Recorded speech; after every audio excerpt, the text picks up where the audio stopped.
بسم اللہ الرحمن الرحیم۔ شروع اللہ کے نام سے جو بڑا مہربان نہایت رحم کرنے والا ہے۔ حضور اکرم صلی اللہ علیہ وآلہ وسلم نے فرمایا، جب لوگ جنت میں جا رہے ہوں گے تو اویس کرنی کو جنت کے دروازے پر روک لیا جائے گا۔ حضرت اویس کرنی کون ہیں؟ اویس کرنی عامر کے بیٹے ہیں، مراد قبیلے سے ہیں۔ کرنی ان کی شاخ ہے اور یمن ان کی رہائش گاہ تھی۔ حضرت نے ماں کی بے حد درجہ خدمت کی، وہ آسمانوں تک پہنچی اور اللہ کو بہت پسند آئی۔ حضور صلی اللہ علیہ وآلہ وسلم نے حضرت عمر اور حضرت علی سے کہا کہ تمہارے دور میں ایک شخص ہوگا جس کا نام ہوگا اویس، جب وہ آئے تو تم دونوں اس سے دعا کروانا۔ حضرت عمر اور حضرت علی کو ان کی دعا کی ضرورت نہیں تھی، یہ امت کو پیغام دینے کے لیے تھا کہ ماں کا کیا مقام ہے۔ حضور صلی اللہ علیہ وآلہ وسلم نے فرمایا، عمر علی اویس نے ماں کی خدمت اس طرح کی ہے کہ وہ جب ہاتھ اٹھاتا ہے تو اللہ اس کی دعا کو خالی نہیں جانے دیتا۔ حضرت عمر رضی اللہ تعالیٰ عنہ 10 سال خلیفہ رہے، 10 سال حج کیا، لیکن انہیں اویس نہ ملے۔ ایک دن سارے حاجیوں کو اکٹھا کر لیا اور کہا سب حاجی کھڑے ہو جائیں، پھر کہا سب حاجی بیٹھ جائیں، صرف یمن والے کھڑے ہوں، تو سب بیٹھ گئے اور یمن والے کھڑے رہے۔ پھر کہا یمن والے سارے بیٹھ جائیں اور مراد قبیلہ والے کھڑے ہو جائیں۔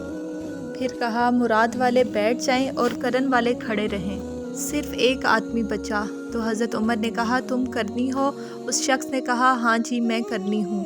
تو حضرت عمر نے کہا اویس کو جانتے ہو؟ اس شخص نے کہا ہاں جانتا ہوں، میرے بھائی کا بیٹا ہے، اس کا دماغ ٹھیک نہیں، آپ کیوں پوچھ رہے ہیں؟ تو حضرت عمر نے کہا مجھے تو تمہارا دماغ صحیح نہیں لگ رہا، آپ نے پوچھا وہ کہاں ہے، مجھے کہاں ملے گا؟ تو اس نے کہا وہ اونٹ چرانے عرفات گیا ہے۔ آپ نے حضرت علی کو ساتھ لیا اور عرفات کی طرف دوڑ لگا دی۔ جب وہاں پہنچے تو دیکھا اویس کرنی درخت کے نیچے نماز پڑھ رہے ہیں اور اونٹ چاروں طرف چر رہے ہیں۔ وہ آ کر وہاں بیٹھ گئے۔ اویس کرنی نے جب محسوس کیا 2 آدمی آئے ہیں تو انہوں نے نماز مختصر کر دی، سلام پھیرا تو حضرت عمر نے پوچھا کون ہو بھائی؟ تو کہا جی میں مزدور ہوں، اسے خبر نہیں یہ کون ہے۔ تو حضرت عمر نے کہا کہ تیرا نام کیا ہے؟ تو اویس کرنی نے کہا میرا نام اللہ کا بندہ۔ تو حضرت عمر نے کہا سارے ہی اللہ کے بندے ہیں، تیری ماں نے تیرا نام کیا رکھا ہے؟ تو اویس کرنی نے کہا آپ کون ہیں میری پوچھ گچھ کرنے والے؟ ان کا یہ کہنا تھا۔ حضرت علی نے کہا یہ امیر المومنین عمر بن خطاب ہیں اور میں ہوں علی بن ابن طالب۔ حضرت اویس کا یہ سننا تھا کہ وہ کانپنے لگے اور کہا میں معافی چاہتا ہوں، میں آپ کو پہچانتا نہیں تھا، میں تو پہلی دفعہ یہاں آیا ہوں۔ حضرت علی نے کہا تو ہی اویس ہے؟ تو انہوں نے کہا جی ہاں میں اویس ہوں۔ حضرت عمر نے کہا کہ ہاتھ اٹھا اور ہمارے لیے دعا کر۔ اویس کرنی رونے لگے، کہا کہ آپ سردار میں نوکر، میں آپ کے لیے دعا کروں؟ حضرت عمر نے کہا عمر اور علی جیسی ہستیوں کے لیے حضرت اویس کے ہاتھ اٹھوائے گئے ہیں، اس لیے اس کے پیچھے جہاد نہیں، تبلیغ نہیں، تزفف نہیں، اس کے پیچھے ماں کی خدمت ہے۔ جب لوگ جنت میں جا رہے ہوں گے تو اویس کرنی بھی چلیں گے، اس وقت اللہ تعالیٰ فرمائیں گے باقیوں کو جانے دو اور اویس کو روک لو۔ اس وقت حضرت اویس پریشان ہو جائیں گے اور کہیں گے اے اللہ آپ نے مجھے دروازے پہ کیوں روک لیا؟ تو اللہ تعالیٰ فرمائیں گے پیچھے دیکھو۔ جب پیچھے دیکھیں گے تو پیچھے کروڑوں اربوں کی تعداد میں جہنمی کھڑے ہوں گے۔